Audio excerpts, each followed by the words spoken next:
লোক রাতের বেলা শুয়ে শুয়ে মোবাইলে নবীজির মিরাজে যাওয়ার ওয়াজ শুনছিলেন। লোকটি ওয়াজ শুনতে শুনতে এক সময় ঘুমিয়ে পড়েন। ঘুমের মধ্যে সেই লোকটিও মিরাজে গেল। স্বপ্নে তাকে জান্নাত দেখানো হলো। জান্নাত দেখে তার কলিজা ঠান্ডা হয়ে গেল।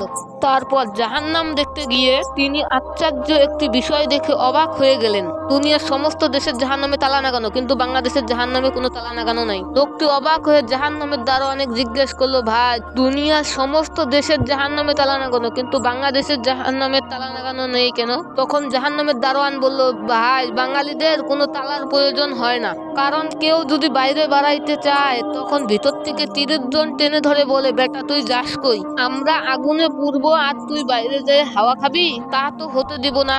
এভাবেই তারা একজন আরেকজনকে ধরে রাখে, কেউ কাউকে বাড়াতে দেয় না। ভিডিওটা কাল্পনিক গল্প দ্বারা তৈরি, এটা কেউ বাস্তব ভাববেন না। বাংলাদেশের ঘটনার সাথে মিল আছে, তা আপনারা কথাগুলো মনোযোগ সহকারে শুনলেই বুঝতে পারবেন।